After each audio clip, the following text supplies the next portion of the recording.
Hey y'all, Mike with Cardboard Kingdom. Welcome back to another Disney Lorcana video. Hope you and yours are doing well. I am doing amazing. Today I want to talk about Fabled.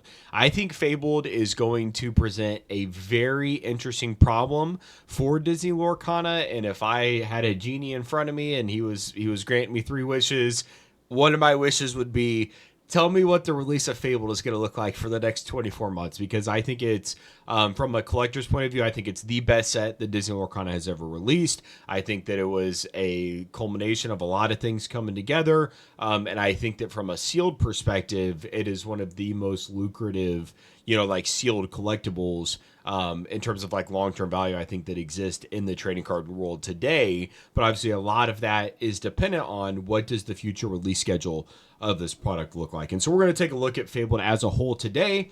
A little bit of background and context for, Fabled from my point of view. Whenever Fabled was first announced and they did, what was that? They did a big lore cast called like the next chapter. They talked about rotations, and then they talked about Fabled and new rarity tiers with iconics and epics. And I was 10 out of 10, could not be more excited about Lorcana, specifically this set. Like, this was something that I personally, as a collector and as a player, had been looking for a very long time. It then got announced that the set itself was going to be made up of about 90% reprints, and that made me very, very disappointed. I wanted the new arts, I wanted the new rarity tiers, like I wanted that stuff, but I didn't want it at the expense of like wasting a set in terms of the playable cards, and that's kind of what happened. Now, I opened the set, pulled some enchanteds, pulled some epics, bought some iconics, and I realized like, hey, this set is like really, really nice. So then I kind of loved it, hated it, loved it. Kind of went through a little, a full journey there. And since then, I've kind of been preaching about how like Fabled is going to change Lorcana in terms of the future of collecting of Lorcana due to these additional rarity tiers, due to just the immense amount of chase cards that are in here, the cards that are holding their value. Like there's a lot going on in Fabled that I think is going under the radar. But a lot of people have told me that, hey, Michael, Fabled is only propped up in terms of price because of the lack of supply that hit the market. Like, this is purely a supply crunch. It's nothing more than that, and I believe that to be false. I've said that is false from the start. Sure, there was waived releases, but the reason the box price was so high is simply due to the fact that it had these new rarity tiers, and more collectors were going to be engaging with the product. And so we're going to take a look at that today. Take a look at Fabled. We're going to compare it to like some Pokemon sets,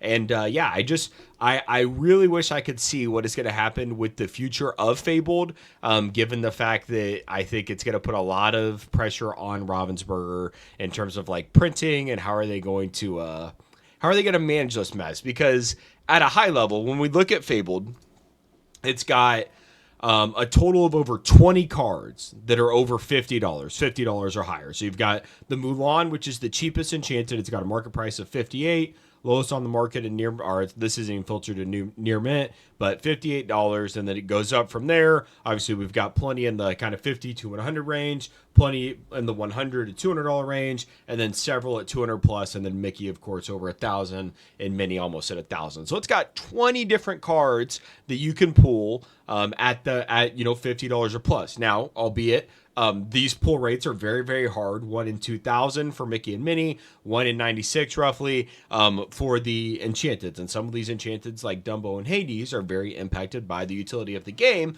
but that doesn't take apart from the fact that a set it's the second newest set, has currently 20 chase cards that are over $50. That is significant. Not a lot of trading card games can say that the most recent set is producing cards of this much value. And so I think that alone gives Fabled obviously a huge bump, right? What it's missing in value from the, cards in the card list from card number 1 to card 204, all of the standard cards mostly being reprints, it kind of has no value there apart from, Dumbo, and then you get, like a Max Goof, which is a $10 card.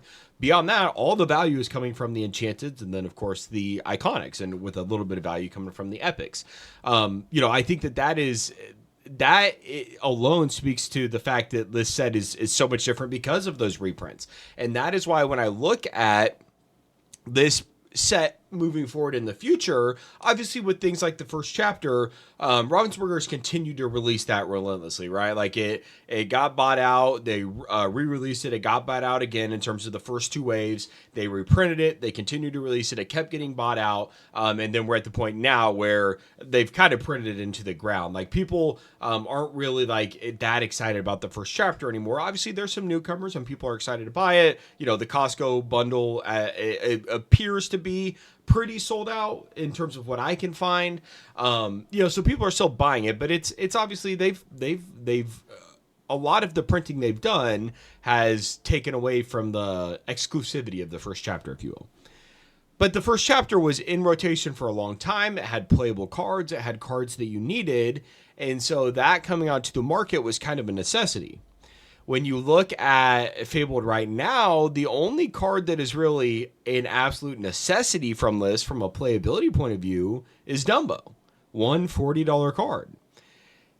Do they need to reprint a set that is 90% reprints over and over again, like they did with the first chapter, a set that was very crucial to the playability of the game? A lot of cards in set one were used in the actual game, right? People needed these cards for their deck.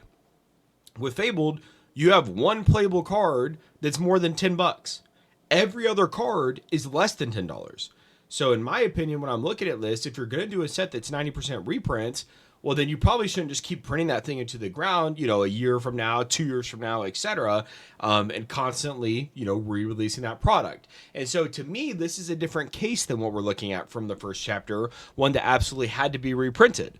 With Fabled, though, the collectibility is insane, right? With these 20 cards that are over $50 in price, every time an iconic Mickey gets listed, it gets purchased. Obviously, the TCG player sale bought out all the current ones. Someone else came in and listed at $1,500. It was immediately purchased, and now we're back to zero on the market. Not a single Mickey on TCG player is for sale. In addition, mini, only 12 on the market. It's almost at $1,000, and you've got all these enchanteds in here. My favorite use case, Winnie the Pooh Honey Wizard, currently sitting at $226, not being used in the game whatsoever. No utility. People just love the IP, love the card, gorgeous artwork. It's currently sitting at over $200, almost higher than the playable cards, right? Like there's less Winnie the Poohs on the market at $8 than there are Hades and Dumbos, two cards that are very relevant within the game and propped up by their utility.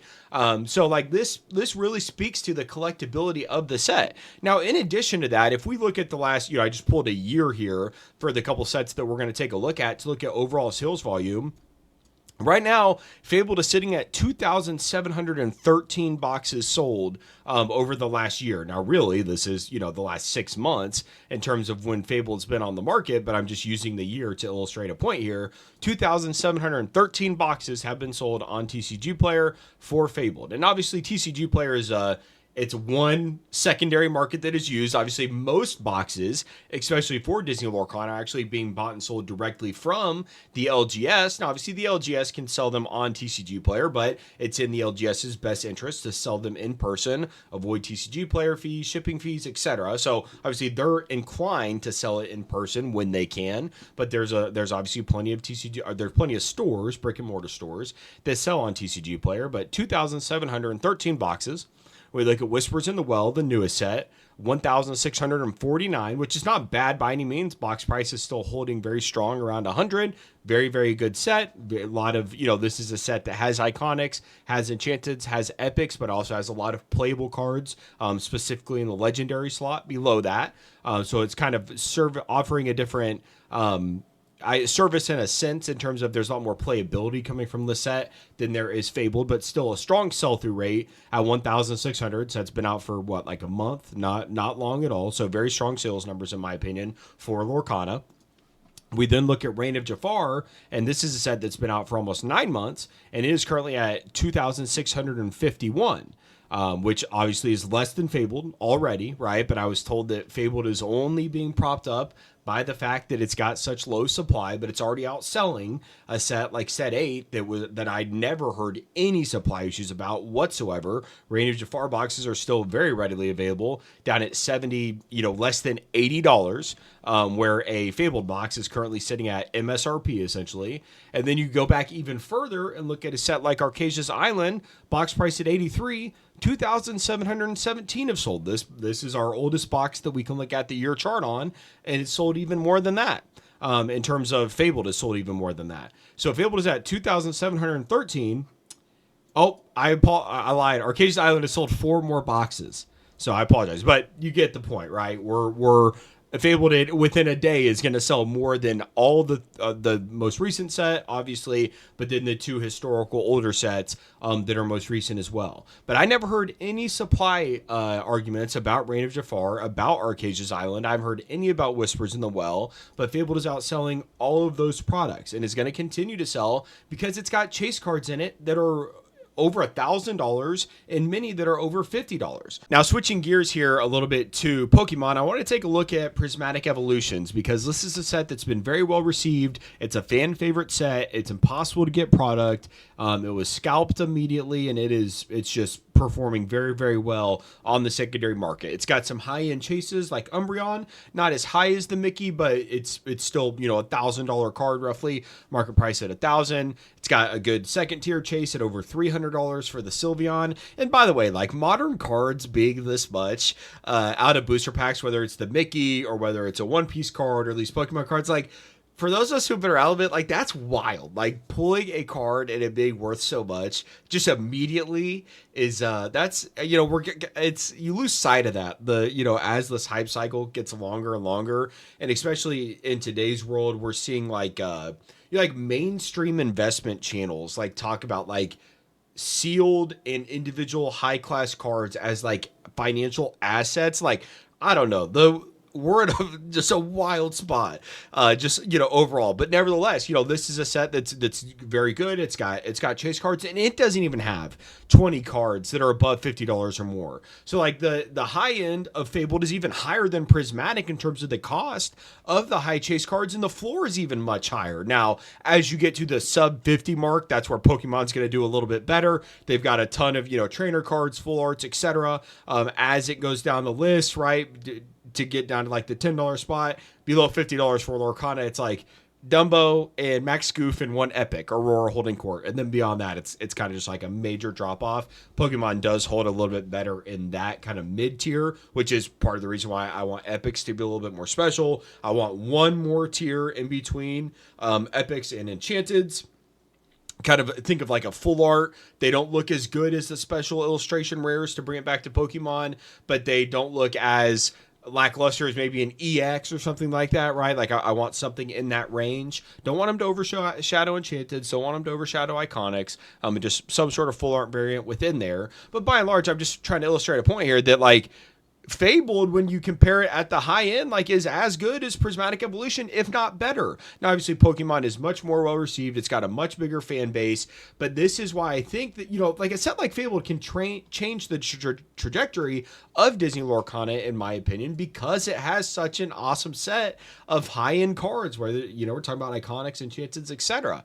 And so look, if they stopped printing Fabled right now and they said, look, we've got to get ready for Pixar. We're worried about Winter Spell and whatever's coming after Pixar. We can no longer go back and reprint all these products like we did with the first chapter because we just simply don't have the capacity to, right? Maybe they underestimated the demand, whatever. First chapter, it had to be reprinted time and time again. But now we're kind of at that point where they brought in a lot of people. Some people have been washed out, right? Rotation was a big point of contention for a lot of people that left.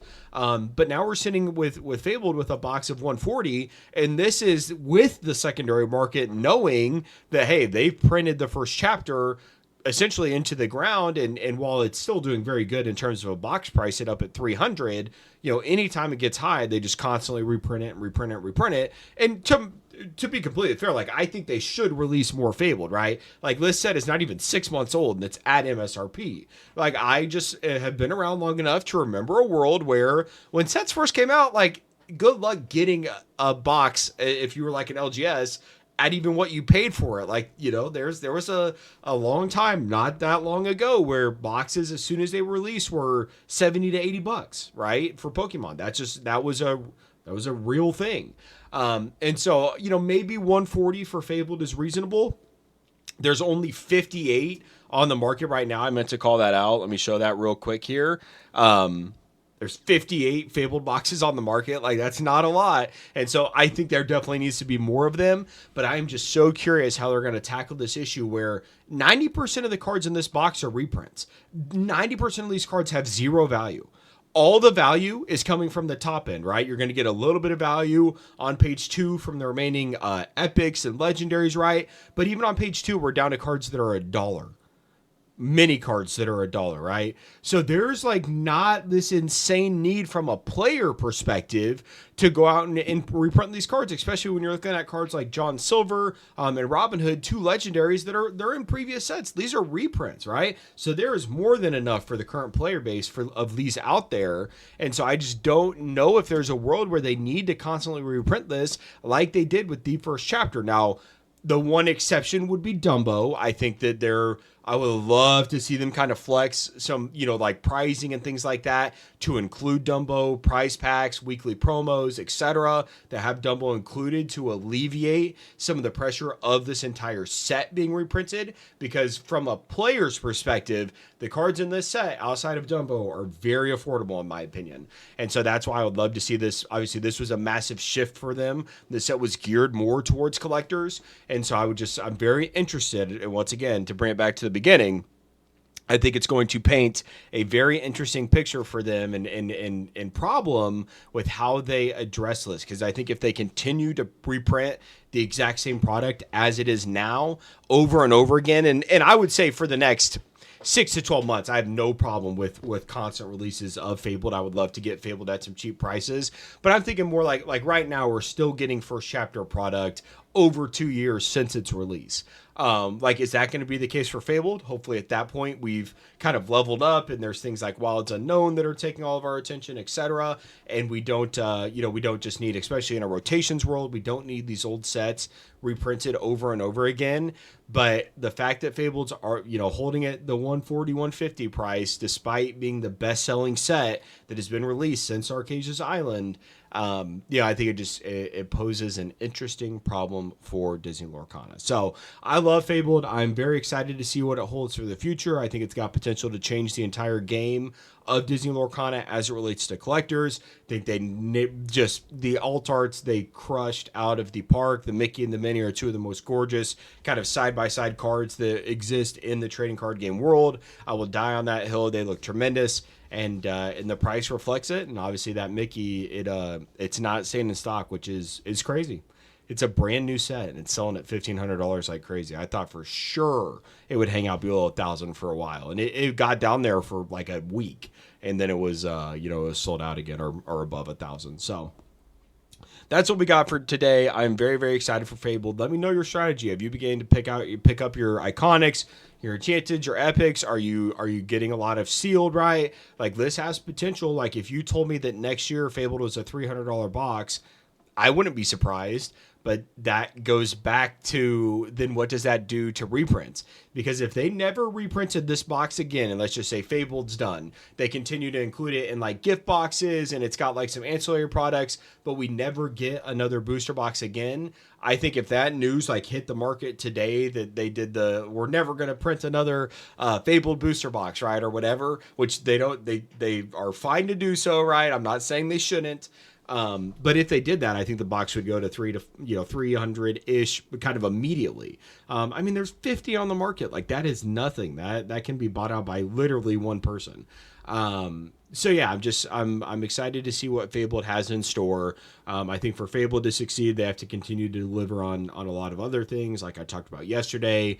I really, really would like to see them increase the alternate art of epics, like actually make them alt arts. I think that would be a tremendous first step, or add in that rarity tier. But things, for Fabled look very, very strong. Even for a dead game, right? You listen to any of your favorite PokeTubers or whoever, it's a dead game. Like, Well, then why don't prices reflect it? Like, I'm not really finding a lot of discounts right now for a dead game. I'm buying my Grail card tomorrow, so I'll have that to reveal to all you guys, which will be really, really fun. Paying thousands of dollars, like it's not cheap for a dead game. I don't know. Are any of these, like, why is the Mickey constantly selling out? It's a dead game. Like, it's just crazy how naive a lot of people are. Now, look, maybe you can consider it dead, because Pokemon, you have to win a Royal Rumble to get an ETB, and Lorcana's on the shelf. If that means dead game, then we're a dead game. Little do they know that Pokemon was dead for majority of all of 2023 and the beginning of 2024 then as well. Actually, a decent chunk of 2024. So, nevertheless, I digress. Thank you all very much for rocking with me. Thank you very much for all the subscriptions, the likes, etc. All of the channel members, thank you very much from the bottom of my heart. I truly, truly appreciate it. And I will talk to you all soon. Goodbye.